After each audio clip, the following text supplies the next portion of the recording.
Thanks again for coming to my channel for another video. Make sure you are subscribed and those notifications are turned on. Let's go.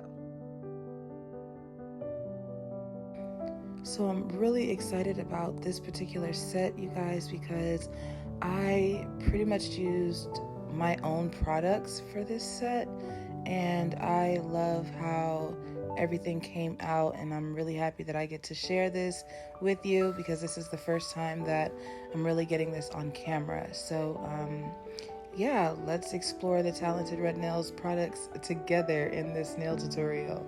But first, what you see here is me taking my metal cuticle pusher. If you don't have one of these, you can use an orange wood stick, and you're just going to push back the skin folds or the eponychium area to reveal the cuticle. That's that white flaky stuff that's usually invisible on the nail plate, but it can be seen when you push the eponychium back, and sometimes if it's overgrown, it could just be seen on the nail plate in general. But doing this helps to elongate the nail beds and also to help in your preparation before you apply your acrylic. You want to make sure you're removing all of the cuticle if possible. And that bit that I just showed you is a cuticle bit that can be found on my online store. It's So Exclusive Nail and Beauty, or senailandbeauty.com. And I absolutely love this cuticle bit, guys, because just look, I mean, I'm trying to get some close-up angles during this process so you all can see how effective it is. But look at how it's removing that cuticle, and it's a diamond bit, so it's very gentle on the natural nail. It's not going to cause your client any discomfort. You don't have to have anxiety using it. I tend to use this around a 4 or 5 RPM, just because you want to have a little bit of speed but not too much to cause any friction or discomfort to your client. But look, as you can see, that right there is some cuticle. And that is just some dead skin that grows onto the nail plate. And it's supposed to protect your nail. It's like a fortress or defense mechanism so that like bacteria and stuff can't creep under there. But when you're applying acrylic, it's better to remove this because leaving it on the nail can leave your client at risk for lifting, and lifting can cause a whole slew of other issues. So yeah, we just want to make sure we're removing the cuticle properly the first time during the prep process. Okay, and again, this cuticle bit is a life save, a godsend, and if you would like to order one, check out that online store.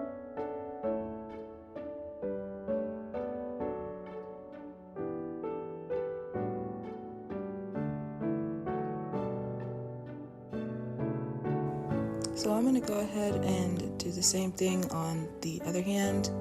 And you know, I have more close-up angles coming for you. I know you guys love your close-ups, so I definitely try to incorporate a lot of these angles when I'm editing my videos. So yeah, here's some close-ups for you with this cuticle removal.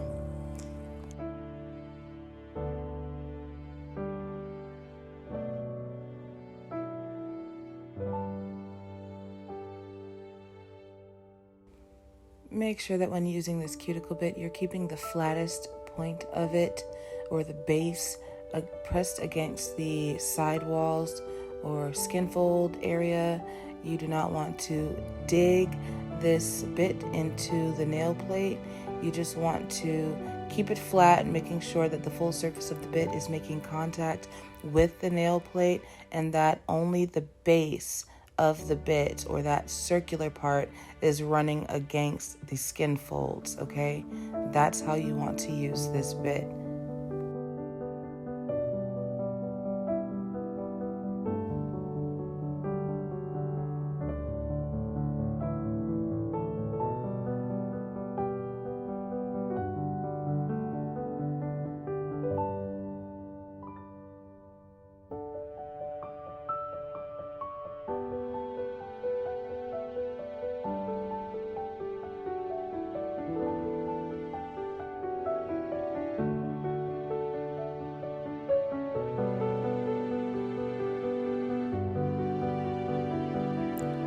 So this next drill bit I'll be using is basically a buffing bit. It's going to help you remove all the dead skin that's left around the sidewalls and eponychium area.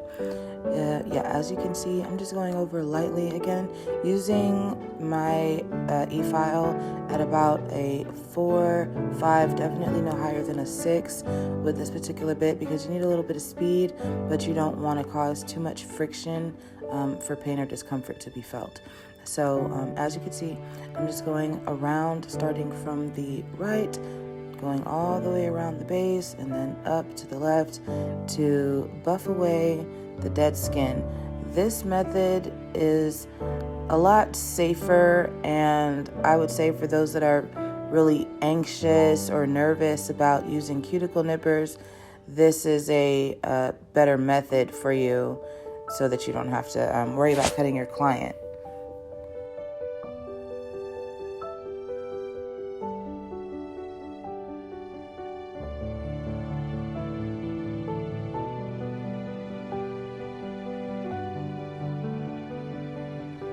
I just think doing this makes the overall manicure or service, the enhancement service, look a lot nicer. I can't tell you how many times I've gone to my regular neighborhood salon with technicians that don't really care about what they're doing at work, and they just slap whatever on my nails, and my skin looks all jacked up, or it's just dry and hard or peeling, and they don't do anything about it. It's like, why did I even get my nails done? So I just feel like taking care of the skin around the nails, the hands overall, and definitely the nail plate is really important if you're going to be spending money on luxury services such as nails and hair, whatever, you know.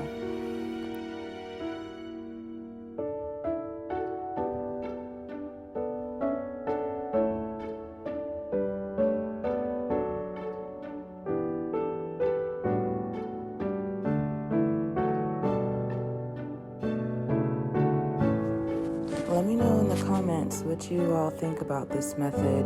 Do you prefer doing this as opposed to using the cuticle nippers or the Russian manicure scissors?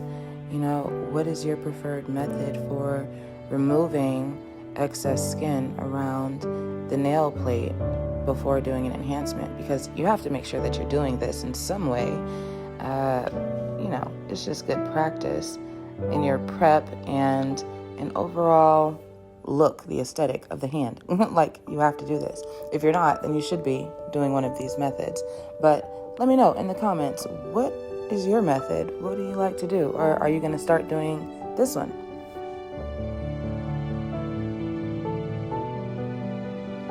All right, so now I'm just going to go ahead and size her fingers for all of the tips and glue them as I go.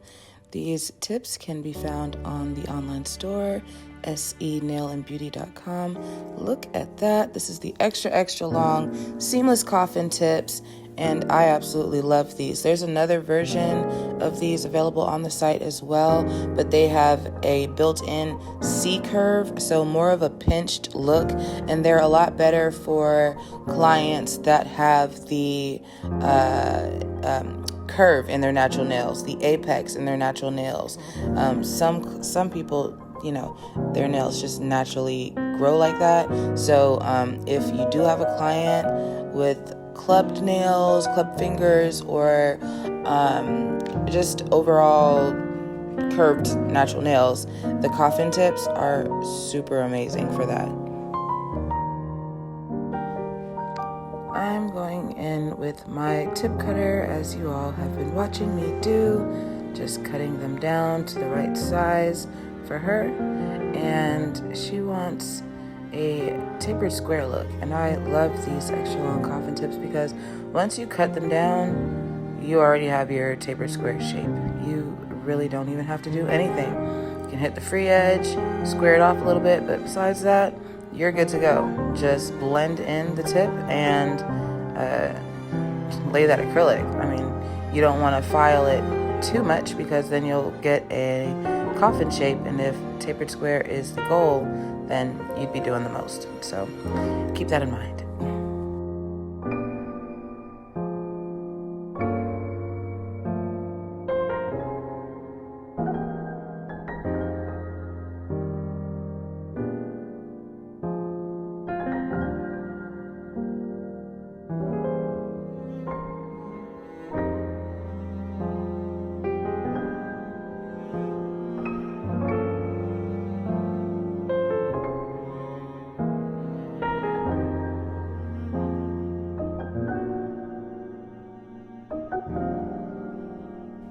So while I'm tip blending, I am using a medium sanding band, and this is the zebra sanding band. It comes in a white or ashy looking color as opposed to the brown ones that are often seen online. But anyways, I'm being mindful to stay on the tip and where the tip and the natural nail meet. I'm not trying to do excessive filing over the nail plate as I've already etched the natural nail. So I don't want to do that too much, but you do have to make sure you're hitting the area where the tip and the natural nail actually meet, and make sure you're getting the little corners because your foundation is important. Your acrylic is going to lay smoothly on a smooth foundation, so you don't want any parts sticking out.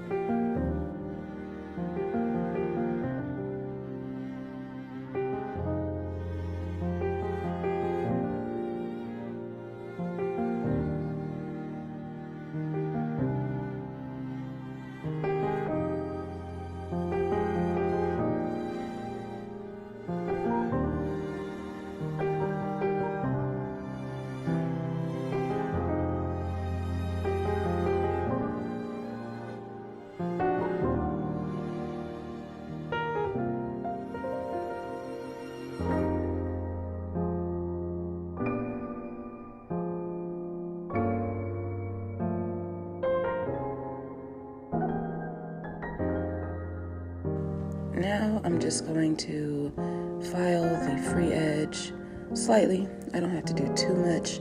I'm not going to mess with the sides. Just hitting the very free edge and focusing more or less on the part that's bowing out or curved. From my perspective, I'm wanting to angle or press my file into the tip so that it can create the flat or square look that I'm going for.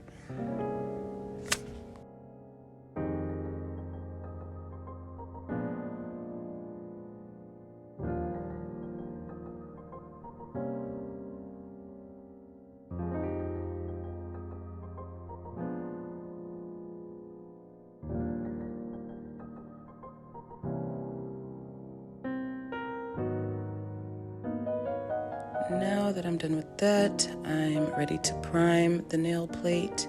So I am using Young Nails Protein Bond Primer on her natural nails only.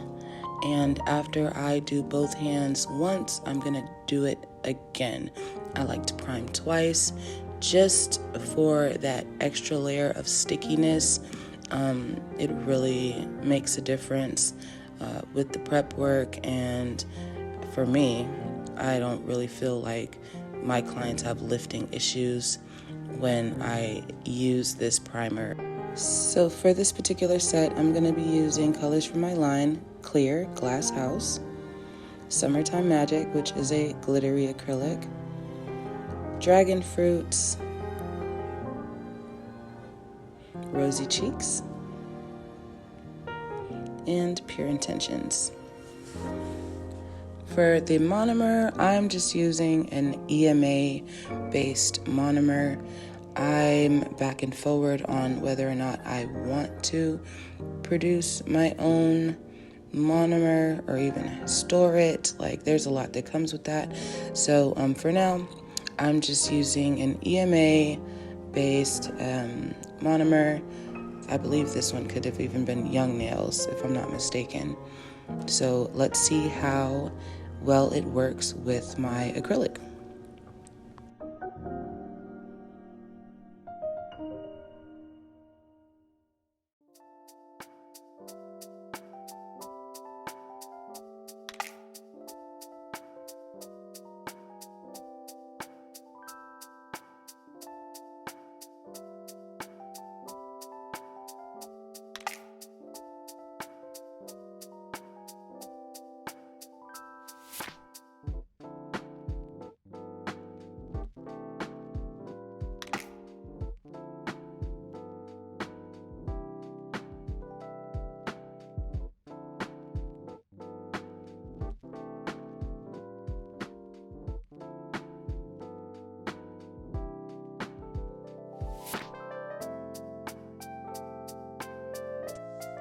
You know, I really love this color, Summertime Magic. It really reminds me of just summertime, good vibes, girly stuff. Like I just absolutely love it.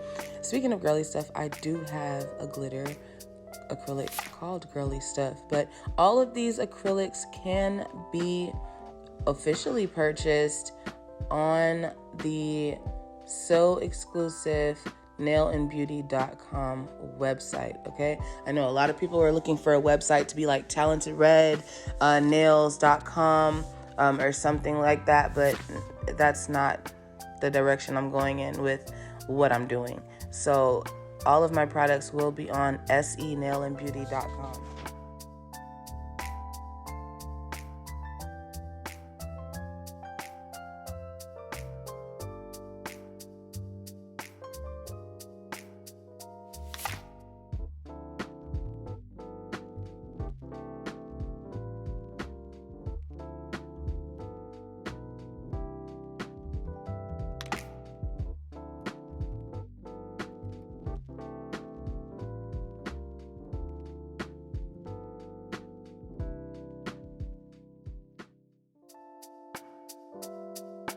As you can see, the clear is really clear.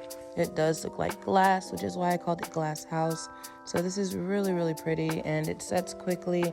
So this is perfect for encapsulating your designs, or if you have your own loose glitters that you need a clear acrylic for, this would be great for you to use. So right now I am playing with the colors Pure Intentions, which is white, Dragon Fruits, which is that deep deep pink that you see, and Glass House, the clear, just to add to that marble look. I'm adding some gold flakes that I just cut up, and I will be encapsulating this marble design with some more clear. So I'll be using Glass House again just to seal everything in. I might put a little bit of glitter in this design or not. I'm not sure, but right now I'm just swirling everything around to get my marble look. I don't want to have too much of the white in one area, although there's really no wrong way to create your marble look. So I am just doing what is pleasing to my eyes, and once I'm satisfied, I will encapsulate and move on to the next nail.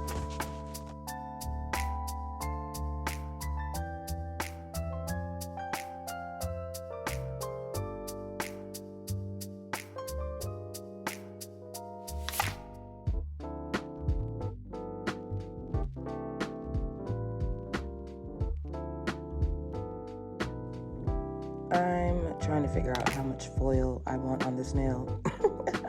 I don't know if I want to put the foil all over the nail or in just a few places. I'm trying to figure out if I want glitter on it or not. So yeah, that's probably why this nail is being done so slow, because in my head, I'm talking myself through this freestyle set and trying to figure out what I want to do, because I never actually have the set completely envisioned in my mind before I do it. I just start working off the top of my head when my client sits in my chair. So yeah, just trying to see what I like, what stands out, what looks weird, and make those changes.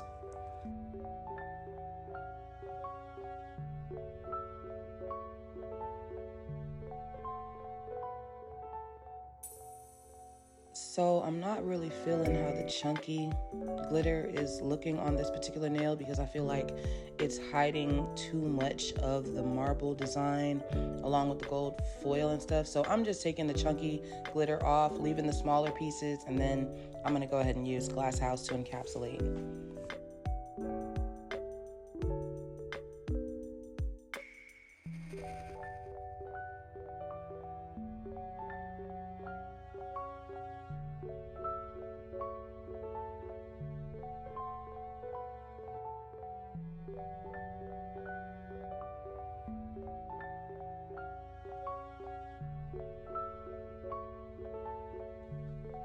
Look at that, super clear, super see-through. I love my crystal clear acrylic, guys. You will fall in love with this once you use it, so don't be shy. Go ahead and put your order in.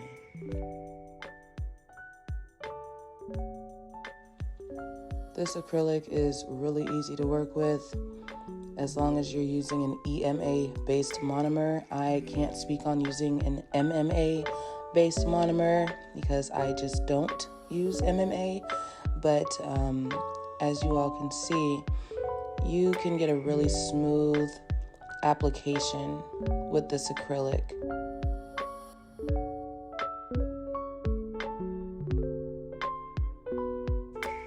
I also want to remind you all to clean your brush. Remember to clean your brush while you are applying acrylic. Like, obviously not at the same time you're applying your acrylic, but I mean in between those strokes and pats, make sure you're wiping your brush off, submerging it into your monomer, wiping it off again to make sure that the acrylic is out of the bristles. I see so many of my students make the mistake of not cleaning their brush as often as they should, and what ends up happening is they will be applying a bead of acrylic and they will swipe downward or pat the acrylic downward towards the free edge, and before wiping their brush off, they will go back towards the cuticle area, and what they've just done is transfer the acrylic that was stuck in the brush from the free edge right back up to the cuticle area, and now you have a hump or a lump on the nail that you have to flatten out or just remove, so it's better to clean your brush often.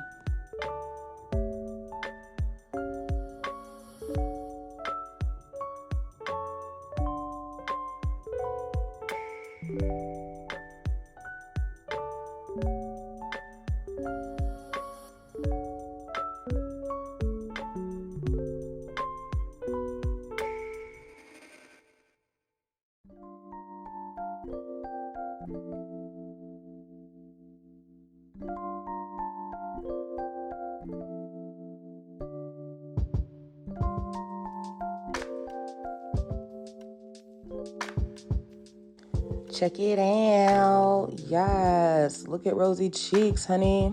That nude is everything.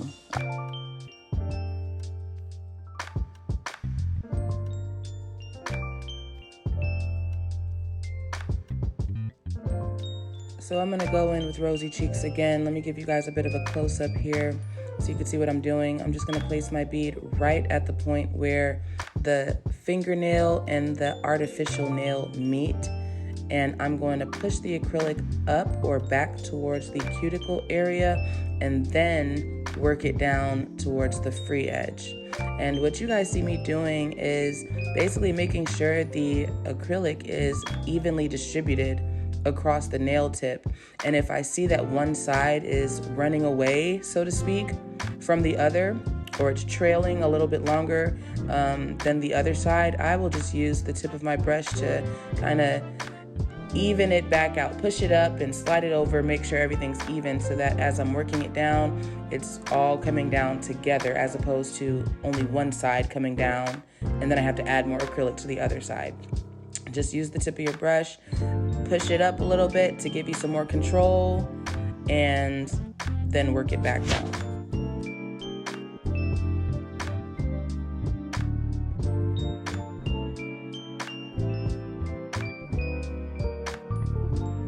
So I actually want to get this close up for you guys because I get a lot of questions about cuticle area placement when you're applying your acrylic and how close to the cuticle area you should be.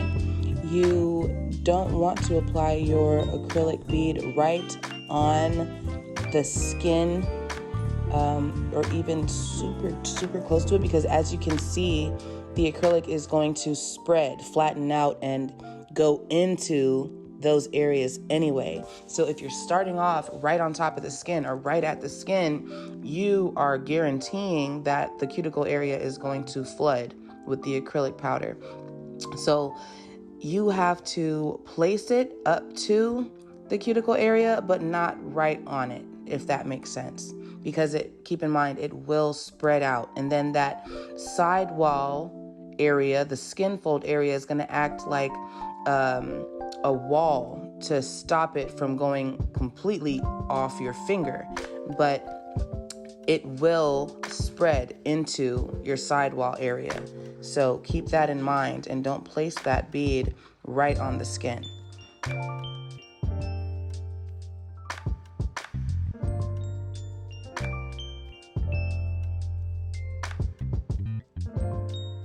So I'm trying to figure out what I want to do with this design, kind of talking myself through it and moving on to the next nail once I've pretty much figured out what I'm doing, how I'm going to tie everything together. And so for the thumb, I'm basically going to do like a lazy ombre, and all that really means is that I'm not going to focus so much on blending the two colors together seamlessly, because I'm going to be using glitter on that nail in the middle where the blend would be seen anyway. So I'm not too concerned with making sure that the white is, completely hidden or the pink blends in seamlessly. It just didn't matter, not for this particular set. So you all will see that the, ombre isn't really blended, and that's fine. I'm gonna put the glitter over it and then encapsulate with clear over that. And I will be tying the white at the tip of this nail in to the middle finger, or I think the pointer fingernail, when I use the spider gel, which is that sticky gel that I can like wrap around the nail for an artistic, abstract looking effect.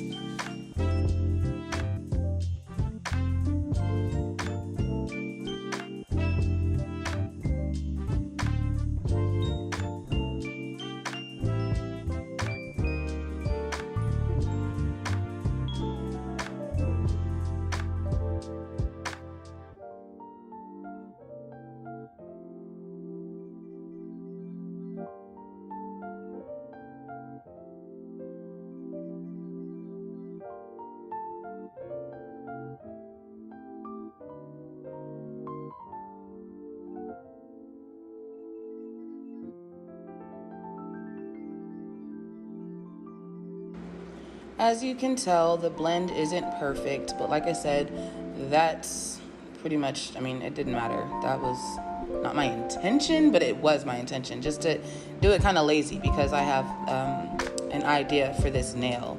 So it's not a reflection of how the acrylics ombre together. I can actually just insert a picture right here of a set that I did using Pure Intentions, and then one of my other nude colors called Send Him Nudes to create an ombre look for a client, and this is how the ombre came out. So you can get a really nice, smooth, pretty blend with my acrylics and ombreing. Again, this was just something that I was rushing through on this particular nail because it's being covered up with this glitter.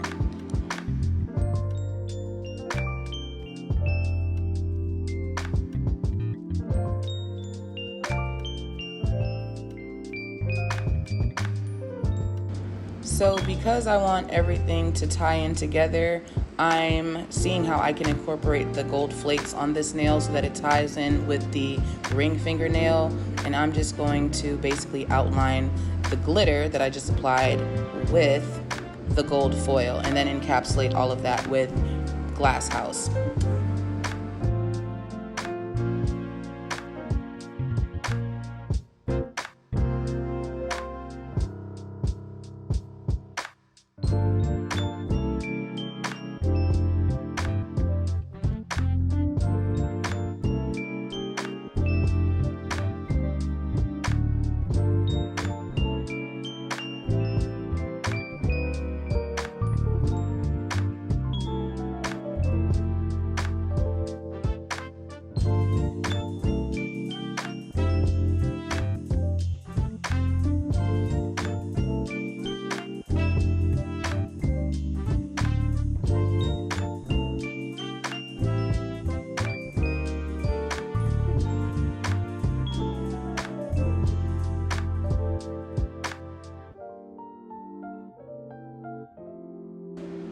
I'm so particular about how my sets look and what I'm doing on certain nails. So yeah, my application might take me a little bit longer on one nail as opposed to the other if I am being extremely OCD that day. But yeah, as I'm coming to a close here, lining the glitter with this gold foil, I will be encapsulating and basically just repeating this design on the other side. So there's not going to be much reason for me to talk you guys through that. However, I am going to show you all my application for that side if you're interested in watching it. And if I see anything I need to comment on, then I will slide a comment or two in there. But for now, I'm just going to let you guys enjoy the video, watch my application. And if you have any questions, make sure that you're leaving them for me in the comment section.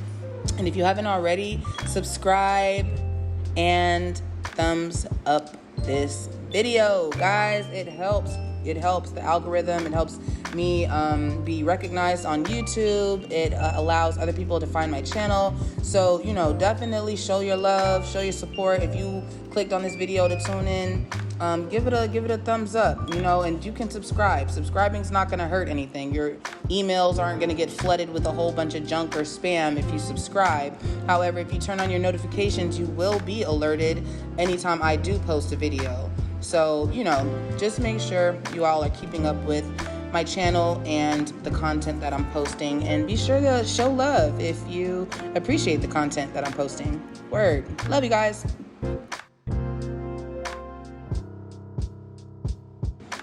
I apologize for going out of the frame, guys. When I'm recording from this angle, I can't always tell if I'm right in the lens or in the center of the camera where I'm supposed to be, and I just go out of frame sometimes when I'm working, so I do apologize for that. But here's how this design turned out after being encapsulated. And yeah, again, I'm just assessing what I'm going to do with these other nails to tie everything in together before moving on to the next hand.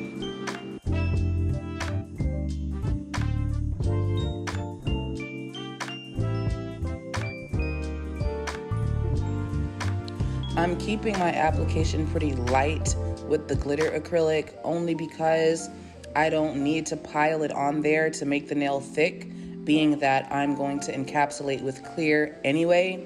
So yeah, I'm just using a very thin coat of the glitter acrylic in the color Summertime Magic. And then I'm going to encapsulate that with a thicker coat of acrylic using the clear that I call Glass House.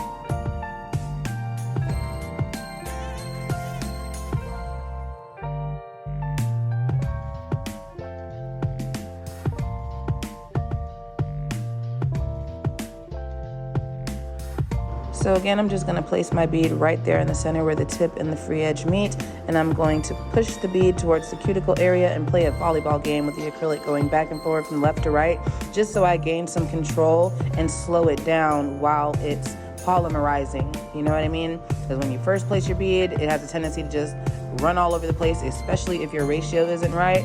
But if you have a decent ratio and you place it right there in the middle, if you push a little bit of it towards the cuticle area and then you make sure that you're catching the acrylic on the sides before it actually spills over the tip or into the sidewall area, then you're going to gain a lot of control and you'll be able to work your product down the nail evenly until it reaches the free edge.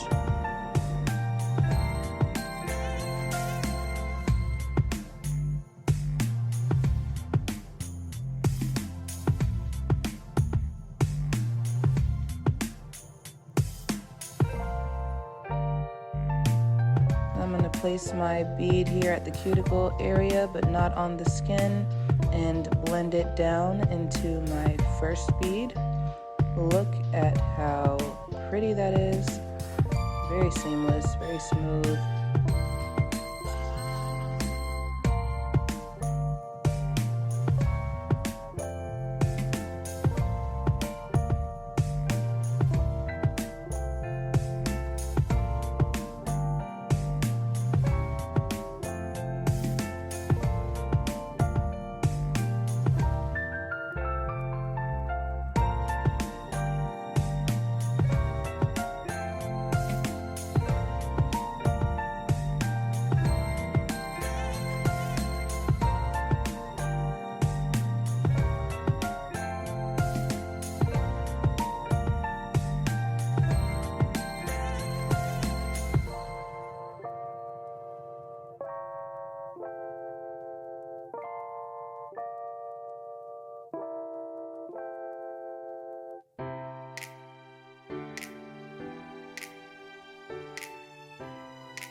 So this time I am going to include some glitter on this nail along with a few pieces of the gold foil, and that will just make it stand out and be a little bit more unique than the other one while still tying everything in together.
And I'm gonna do the exact same thing on this thumb as I did the other one.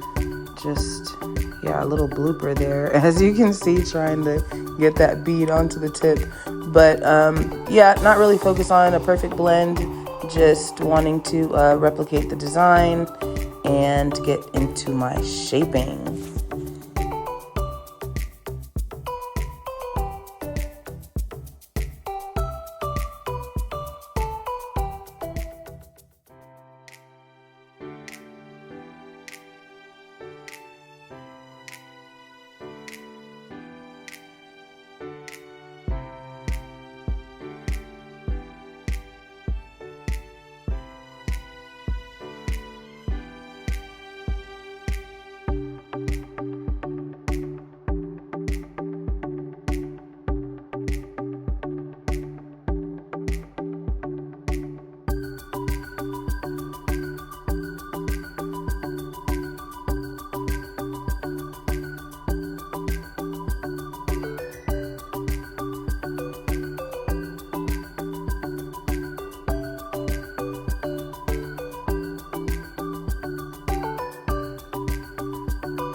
So unfortunately my phone died and I wasn't able to record myself actually filing the nails, but I am going to get some good shots of me using my e-file to level and smooth everything out.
Okay, so now I'm going to use this spider gel, and I'm using the end of, I think it's my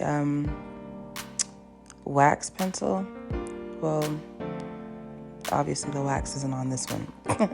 But yeah, I'm just using the end of it. I mean, you can use Q-tips. Whoa. No. Never mind. I mean, toothpicks to do this. Or something like what I'm using now, a dotting tool, anything like that. Just dip it in the gel, pull it up a little bit, and then wrap around the nail as many times as you feel you need to before curing it for 60 seconds, and then you apply your top coat.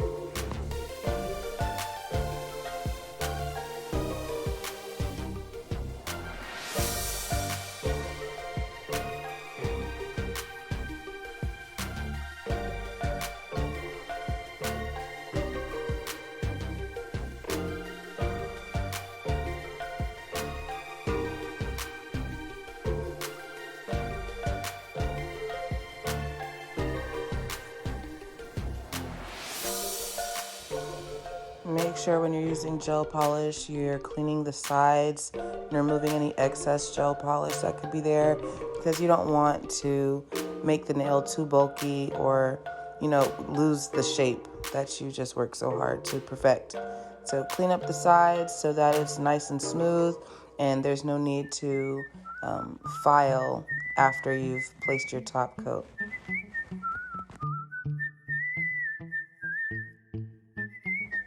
And now I'm going to be using another product of mine. It's a rhinestone top coat glue or crystal gel, and it acts as a high gloss, no wipe top coat, and a crystal resin too to hold your bling.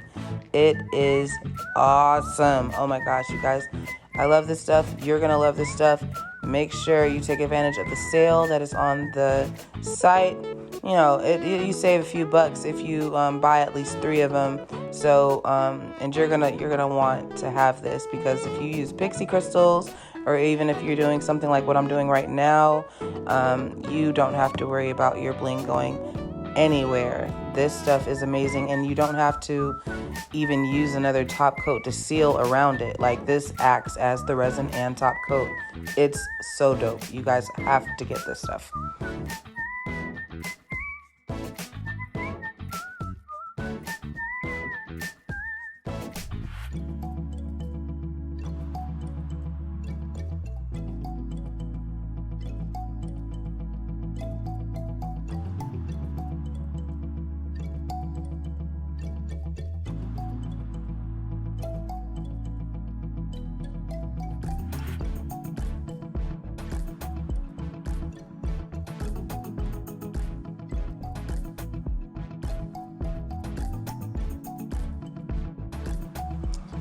Okay, so something that I like to do when I'm done applying my bling is clean it off with a lint-free wipe. However, I noticed that this bling was extremely cloudy, and that bothered me. So I decided to go ahead and remove it, or at least attempt to. And you guys will watch me struggle trying to do this as I battle with the resin that I just used. I'm telling you, it's really durable and strong, so at least it'll last. But I had to pry this piece of bling off of the nail and find another piece to go there, just so the quality or clarity was a lot better than what was on there previously. Again, I'm a stickler for things like that. I just don't want my clients walking out looking any kind of way,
So I just want to test out the durability of the gel right now to see if the bling is on there well enough, because if an accident is going to occur, it is going to occur right here in the chair in the salon while I'm intentionally doing something to try to disturb the bling. So it would be highly unlikely for my client to leave my chair and a bling just pop off, or she's washing dishes and something just come off, because I've just done a vigorous test and it's proven that it's holding steady. So that's why I do that, and it looks so aggressive.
Thank you so much for watching this video, especially if you pretty much watched it all the way through. Oh my gosh, I really appreciate you guys. Make sure you hit that subscribe button, turn on those notifications. Love y'all. Bye-bye.